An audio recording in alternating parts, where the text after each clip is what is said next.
ಎಲ್ಲರಿಗೂ ನಮಸ್ಕಾರ. ರೇಣುಕಾ ಮನೆ ಅಡುಗೆಗೆ ಸ್ವಾಗತ. ಇವತ್ತು ನಾವು ಹೀರೆಕಾಯಿ ಎಣ್ಗಾಯಿನ ತುಂಬ ರುಚಿಕರವಾಗಿ ಮಾಡ್ಕೊಳ್ಳೋದು ಹೇಗೆ ಅಂತ ನೋಡ್ಕೊಳ್ಳೋಣ. ಇದನ್ನು ರೊಟ್ಟಿ ಜೊತೆಗೆ, ಚಪಾತಿ ಜೊತೆಗೆ ಮತ್ತು ಬಿಸಿ ಅನ್ನಕ್ಕೆ ಸ್ವಲ್ಪ ತುಪ್ಪ ಹಾಕ್ಕೊಂಡು ಇದ್ರ ಗ್ರೇವಿ ಹಾಕ್ಕೊಂಡು ಕಲಿಸ್ಕೊಂಡು ತಿಂದರೆ ಟೇಸ್ಟ್ ತುಂಬ ಚೆನ್ನಾಗಿ ಬರುತ್ತೆ. ಮೊದಲಿಗೆ ನಾನಿಲ್ಲಿ ಅರ್ಧ kg ಆಗುವಷ್ಟು ಹೀರೆಕಾಯಿನ ವಾಶ್ ಮಾಡಿಕೊಂಡು ಸಿಪ್ಪೆ ತಗೊಳ್ತಾ ಇದ್ದೀನಿ. ಎಣ್ಗಾಯಿಗೆ ಹೀರೆಕಾಯಿನ ಕಟ್ ಮಾಡ್ಕೊಳ್ಳೋದು ತುಂಬ ಇಂಪಾರ್ಟೆಂಟ್. ಮೊದಲಿಗೆ ನಾನಿಲ್ಲಿ 2 ಕಡೆ ತುಂಬ ತಗೊಳ್ತಾ ಇದ್ದೀನಿ. ಹಾಗೆ ಹೀರೆಕಾಯಿನ ಒಂದೇ ಸಮಕ್ಕೆ ಕಟ್ ಮಾಡಿ ಇಟ್ಕೊಳ್ತಾ ಇದ್ದೀನಿ. ನಂತರ ಅದ್ರ ಮಧ್ಯಕ್ಕೆ 4 ಭಾಗ ಆಗುವಂತೆ ಕಟ್ ಮಾಡ್ಕೊಳ್ತಾ ಇದ್ದೀನಿ. ಮತ್ತು ಇದು ಫುಲ್ ಪೀಸ್ ಆಗೋದು ಬೇಡ, ಕರೆಕ್ಟಾಗಿ ಹೀರೆಕಾಯಿ ಅರ್ಧ ಭಾಗದಷ್ಟು ಕಟ್ ಮಾಡ್ಕೊಳ್ಳಿ ಮತ್ತು 4 ಭಾಗ ಮಾಡಿಟ್ಕೊಳ್ಳಿ. ಹಾಗೆ ಮಾಡಿಕೊಂಡು ನಾನು ಎಲ್ಲ ಹೀರೆಕಾಯಿನೂ ಒಂದು ಸೈಡ್ಗೆ ಎತ್ತಿಟ್ಕೊಂಡ್ಬಿಡ್ತೀನಿ. ಇವಾಗ ಮಸಾಲೆ ರೆಡಿ ಮಾಡ್ಕೊಳ್ಳೋಣ. ಮಸಾಲೆಗೆ ನಾನಿಲ್ಲಿ 2 ಮುಷ್ಟಿ ಆಗುವಷ್ಟು ಶೇಂಗಾ ಕಾಳನ್ನ ಹುರ್ಕೋತಾ ಇದ್ದೀನಿ. ಅದು ಸ್ವಲ್ಪ ಕಂದು ಬಣ್ಣ ಬರೋವರೆಗೂ ಹುರ್ಕೊಂಡ್ಬಿಟ್ಟು ಆರಿದ ಮೇಲೆ ಸಿಪ್ಪೆ ತೆಗೆದುಬಿಟ್ಟು ಮಿಕ್ಸಿ ಮಾಡ್ಕೊಳ್ತಾ ಇದ್ದೀನಿ. ಇದಕ್ಕೆ ನೀರು ಹಾಕೋದು ಬೇಡ, ಹಾಗೆ ಮಿಕ್ಸಿ ಮಾಡ್ಕೊಳ್ಳಿ. ಹಾಗೆ ತೆರೆಯಾಗಿ ಬರೋ ಥರ ಮಿಕ್ಸಿ ಮಾಡ್ಕೊಳ್ಳಿ. ಇವಾಗ 1 ಕಪ್ ಆಗುವಷ್ಟು ನಾನು ಕಾಯಿನ ಕಟ್ ಮಾಡಿ ಇಟ್ಕೊಂಡಿದ್ದೀನಿ, ಅದನ್ನು ಮಿಕ್ಸಿ ಮಾಡ್ಕೊತೀನಿ. ಇದಕ್ಕೆ ಸ್ವಲ್ಪ ನೀರು ಹಾಕ್ಕೊಂಡ್ಬಿಟ್ಟು ಕ್ಲೀನಾಗಿ ಪೇಸ್ಟ್ ಥರನೇ ಮಿಕ್ಸಿ ಮಾಡ್ಕೊಳ್ಳಿ. ಇವಾಗ ಒಂದು ಪಾತ್ರೆಗೆ ಒಂದು ದೊಡ್ಡ ಗಾತ್ರದಷ್ಟು ನೀರುಳ್ಳಿನ ಚಿಕ್ಕದಾಗಿ ಕಟ್ ಮಾಡಿ ಹಾಕ್ಕೊಳ್ತಾ ಇದ್ದೀನಿ. ಮತ್ತು 2 ಟೊಮೆಟೊನ ಚಿಕ್ಕದಾಗಿ ಕಟ್ ಮಾಡಿ ಹಾಕ್ಕೊಳ್ತಾ ಇದ್ದೀನಿ. ಜೊತೆಗೆ 2 ಎಸಳಾಗುವಷ್ಟು ಕರಿಬೇವು ಮತ್ತು ಕೊತ್ತಂಬರಿ ಹಾಕ್ಕೊಳ್ತಾ ಇದ್ದೀನಿ. ಇವಾಗ ಮಿಕ್ಸಿ ಮಾಡಿ ಇಟ್ಕೊಂಡಿರೋಂಥ ಶೇಂಗಾ ಪುಡಿ ಮತ್ತು ಕಾಯಿನ ಹಾಕ್ಕೊಳ್ತಾ ಇದ್ದೀನಿ. ಅರ್ಧ ಟೇಬಲ್ ಸ್ಪೂನ್ ಅಷ್ಟು ಅಗುಳುಪ್ಪು, 2 ಟೇಬಲ್ ಸ್ಪೂನ್ ಆಗುವಷ್ಟು ಅಚ್ಕಾರದ ಪುಡಿ ಹಾಕ್ಕೊಳ್ತಾ ಇದ್ದೀನಿ. ಮತ್ತು ಅರ್ಧ ಟೇಬಲ್ ಸ್ಪೂನ್ ಆಗುವಷ್ಟು ಅರಿಶಿನ ಪುಡಿ ಹಾಕ್ಕೊಳ್ತಾ ಇದ್ದೀನಿ. 2 ಟೇಬಲ್ ಸ್ಪೂನ್ ಆಗುವಷ್ಟು ಮನೇಲೇ ಮಾಡ್ಕೊಂಡಿರೋಂಥ ಮಸಾಲೆ ಸಾಂಬಾರು ಪುಡಿ ಹಾಕ್ಕೊಳ್ತಾ ಇದ್ದೀನಿ.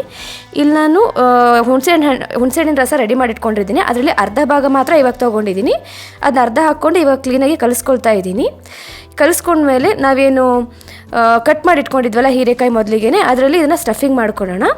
ಆ್ಯಕ್ಚುಲಿ ಇದನ್ನು ತುಂಬ ಕ್ಲೀನಾಗಿ ಕೆಳಗಿನವರೆಗೂ ಹೋಗೋ ಥರ ಮಸಾಲೆ ಸ್ಟಫಿಂಗ್ ಮಾಡ್ಕೊಳ್ಳಿ. ಇದರಿಂದನೇ ಹೀರೆಕಾಯಿ ಟೇಸ್ಟ್ ಚೆನ್ನಾಗಿ ಬರೋದು. ಈ ರೀತಿ ಎಲ್ಲ ಸ್ಟಫಿಂಗ್ ಮಾಡಿಕೊಂಡು ಮೊದಲು ಎತ್ತಿಟ್ಕೊಂಬಿಡಿ.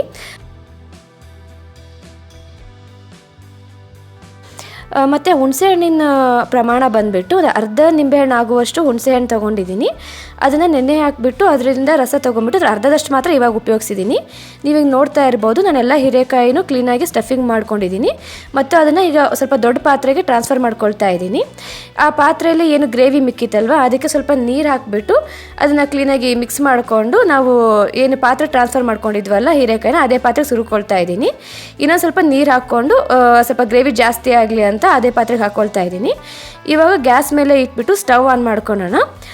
ಈಗ ಸ್ಟವ್ ಇಟ್ಟ ಮೇಲೆ ನಾವು ಇನ್ನು ಅರ್ಧ ಹುಣಸೆಹಣ್ಣಿನ ಹುಳಿ ಹಾಕ್ಕೋಬೇಕು. ಮತ್ತು ಅರ್ಧ ಟೇಬಲ್ ಸ್ಪೂನ್ ಆಗುವಷ್ಟು ಉಪ್ಪು ಹಾಕ್ಕೊಂಡು ಕುದಿಯೋಕ್ಕೆ ಬಿಟ್ಬಿಡಿ ಕ್ಲೀನಾಗಿ.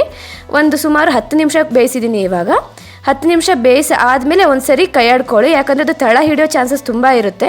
ಹಾಗಾಗಿಬಿಟ್ಟು ಆವಾಗವಾಗ ನೀವು ಒಂದು 10 ನಿಮಿಷ ಆದಮೇಲೆ ಕೈ ಆಡ್ತಾ ಇರಿ. ತಳದಿಂದ ಕ್ಲೀನಾಗಿ ಕೈ ಆಡ್ಬಿಟ್ಟು ಮತ್ತೆ ಇವಾಗ ಮುಚ್ಚಿಡ್ತಾ ಇದ್ದೀನಿ. ಒಂದು ಸುಮಾರು 5 ನಿಮಿಷ ಆದಮೇಲೆ ನೋಡ್ತಾ ಇರ್ಬೋದು ಮತ್ತೆ ಕುದಿ ಬಂದಿದೆ. ಇವಾಗ ಒಂದು ಸರಿ ತುಂಬ ಕೆಳಗಡೆಯಿಂದ ಅಷ್ಟು ಕೈ ಆಡ್ಕೊಳ್ತೀನಿ. ಹಾಗೆ ಬೆಂದಿದೆ ಎಲ್ಲ ನೋಡ್ಕೊಳ್ತಾ ಇದ್ದೀನಿ. ನೀವು ನೋಡ್ತಿರ್ಬೋದು, ಅದನ್ನ ಪ್ರೆಸ್ ಮಾಡಿದ ತಕ್ಷಣ ಒಂದೇ ಸರಿಗೆ ಪ್ರೆಸ್ ಆದರೆ ಅದು ಬೆಂದಿದೆ ಅಂತ. ಪ್ರೆಸ್ ಮಾಡಿದಾಗ ಅದೇನಾದ್ರು ಪ್ರೆಸ್ ಆಗಲಿಲ್ಲ ಅಂತ ಹೇಳಿದರೆ ಹೀರೆಕಾಯಿನೂ ಗಟ್ಟಿ ಇತ್ತು ಅಂದರೆ ಮತ್ತೆ ಒಂದು 2-3 ಮಿನಿಟ್ಸ್ ಕುದಿಸ್ಕೊಳ್ಳಿ. ಇವಾಗ ಎಲ್ಲ ಆದಮೇಲೆ ಲಾಸ್ಟಿಗೆ ನಾನು ಒಂದು 2 ಟೇಬಲ್ ಸ್ಪೂನ್ ಆಗುವಷ್ಟು ಎಣ್ಣೆ ಹಾಕ್ಕೊಳ್ತಾ ಇದ್ದೀನಿ. ಕೆಲವೊಬ್ಬರು ಮೊದಲಿಗೆ ಹೀರೆಕಾಯಿನ ಎಣ್ಣೆಲಿ ಹುರ್ಕೊಳ್ತಾರೆ. ನಾನು ಆ ರೀತಿ ಮಾಡಲ್ಲ. ಆ ರೀತಿ ಮಾಡೋದ್ರಿಂದ ತುಂಬ ಎಣ್ಣೆ ಹಿಡ್ಕೊಂಡ್ಬಿಡುತ್ತೆ. ಸೊ ಲಾಸ್ಟಿಗೆ ಈ ರೀತಿ 2 ಟೇಬಲ್ ಸ್ಪೂನ್ ಹಾಕ್ಕೊಂಡ್ರೆ ಸಾಕು. ಇವಾಗ ನೋಡ್ತಾ ಇರ್ಬೋದು, ನಾನು ಒಂದು 10 ನಿಮಿಷ ಆರಕ್ಕೆ ಬಿಟ್ಟಿದ್ದೀನಿ. ಆರಕ್ಕೆ ಬಿಟ್ಟ ಮೇಲೆ ಇವಾಗ ಕೈ ಆಡ್ತಾ ಇದ್ದೀನಿ. ಎಲ್ಲ ಗ್ರೇವಿ ಕನ್ಸಿಸ್ಟೆನ್ಸಿ ಚೆನ್ನಾಗಿ ಬಂದಿದೆ, ಹೀರೆಕಾಯಿನೂ ಕ್ಲೀನಾಗಿ ಬೆಂದಿದೆ. ಇದನ್ನು ಇವಾಗ ನೀವು ನಿಮಗೆ ಯಾವುದ್ರ ಜೊತೆಗೆ ಬೇಕೋ, ಈಗ ನೀವು ರೊಟ್ಟಿ ಮಾಡಿದರೆ ಅದ್ರ ಜೊತೆಗೆ ಚಪಾತಿ ಮಾಡಿದರೆ ಹಾಕ್ಕೊಂಡು ತಿನ್ಬೋದು. ಹೀರೆಕಾಯಿದು ಒಂದೇ ಥರ ತಿಂದು ಬೇಜಾರಾದಾಗ ಈ ರೀತಿ ಒಂದ್ಸರಿ ಮಾಡ್ಕೊಂಡು ನೋಡಿ, ತುಂಬ ಇಷ್ಟ ಆಗುತ್ತೆ. ಈ ರೆಸಿಪಿ ನಿಮಗೆ ಇಷ್ಟ ಆಗಿದ್ರೆ ಒಂದು ಲೈಕ್ ಮಾಡಿ, ಚಾನಲ್ನ ಸಬ್ಸ್ಕ್ರೈಬ್ ಮಾಡ್ಕೊಳ್ಳಿ. ಹಾಗೂ ಆದಷ್ಟು ರೆಸಿಪಿನ ಎಲ್ರಿಗೂ ಶೇರ್ ಮಾಡಿ.